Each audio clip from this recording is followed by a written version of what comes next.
10 సార్లు ఆలోచిస్తే 9 సార్లు చేయబుద్ది కదా సేఫ్ షాప్. నిజమా కదా?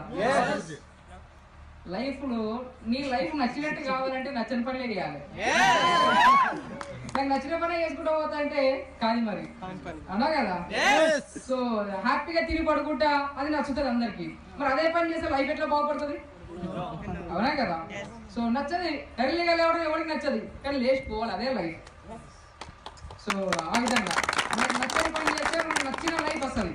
చేద్దాం మరి. ఒక 3 సంవత్సరాలు 2 ఇయర్స్ 3 సంవత్సరాలు కూడా వస్తుంది. ఒకప్పుడు చెప్పేవాళ్ళం అన్నట్టు 4 ఇయర్స్ 3 ఇయర్స్ అని. ఇప్పుడు అంతా పోయింది అన్నట్టు, స్పీడ్ అయిపోయింది.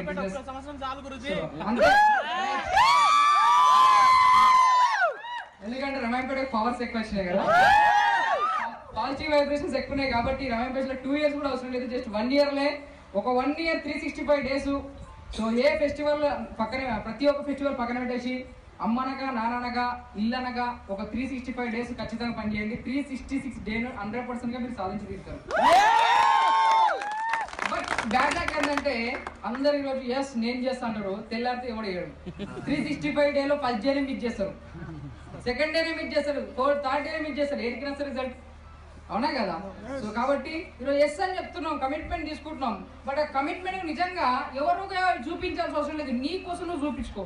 నీకంటూ లోపల ఒక అంతర్గతం ఉంటాయి కదా, దాన్ని చూపించుకో. నేను 365 డేస్ కష్టపడి చేస్తా, నా లైఫ్ చేంజ్ చేసుకుంటా అంటున్నాం కదా, అది ఎవరికో చూపించాలని చేయకూడదు. రైట్, అవి పట్టుకొని చేసుకుంటూ పోతే సరిపోతే మన అందరం కూడా డైమండ్ కావచ్చు. సో ఒక సీక్రెట్ చెప్పాలనుకున్నా అక్కడ చెప్పలేకపోయినా ఇప్పుడు మీతో పాటు రివీల్ చేస్తారు. జయనా? సో సేఫ్ షాప్ బిజినెస్ చేస్తున్నప్పుడు ఫైనాన్షియల్ ప్రాబ్లం వచ్చినప్పుడు ఒక సేఫ్ షాప్ 100 సార్లు నాకు గుర్తుకొస్తే 99 సార్లు చేయొద్దని ఫిక్స్ అయిపోయినా. 99 టైమ్స్ బిజినెస్ చేయొద్దు, నా లైఫ్ అవసరమా, వేరే పని చేసుకుంటే బాగుంటుంది చెప్పి 99 సార్లు సేఫ్ షాప్ కోసం నెగిటివ్ అనుకున్నా నేను. ఎందుకంటే ప్రతి రీజన్ కూడా అలాగే. ఫర్ ఎగ్జాంపుల్ రీజన్స్ ఒక 10 రీజన్స్ రాసుకుంటే, నేను బిజినెస్ నుంచి బయటకు వెళ్ళిపోవడానికి 10 రీజన్స్ రాసుకుంటే ఈ రీజన్ కరెక్టే, రీజన్ 2 3 4 5 6 7 8 9 10 10 రీజన్స్ కరెక్టే నేను బిజినెస్ నుంచి వెళ్ళిపోవడానికి. అన్ని కరెక్టే ఉండి అనిపించినాయి. బట్ ఒక్క రీజన్ అండి, ఈరోజు వెళ్ళిపోతే నాకు లైఫ్ లేదు, అందరిలాగా సాదాసీదాగా బతకాలి, నేను ఒక్కడిని బతకడమే కష్టం, రేపు పొద్దున పెద్ద ఫ్యామిలీ ఉంది, అదన్నా నేను నడిపేయలేకపోతా. సో ఈ బిజినెస్ చేయాలని చెప్పని ఎన్నిసార్లు చేయొద్దు అనిపించినా ఒక్కసారి చేయాలనిపించింది చూసినావా, ఆ ఒక్కసారి చేసేందుకే ఫలితం ఇలా ఉంది. నిజంగా 10 సార్లు 100 సార్లు చేయాలనిపిస్తే ఇంకెలా ఉంటుంది రిజల్ట్? అవునా కదా? ఈ పాటికి ఆడి BMW 5 crores ఇల్లు ఉంటుండే. సో ఒక్కసారి అనిపించిందండి, 99 సార్లు అనిపించలేదు బిజినెస్ చేయాలని. జస్ట్ 1 టైం మాత్రమే అనిపించింది బిజినెస్ చేస్తే లైఫ్ ఉంటుంది, ఫ్యామిలీ పెద్దగా ఉంటుంది చెప్పని.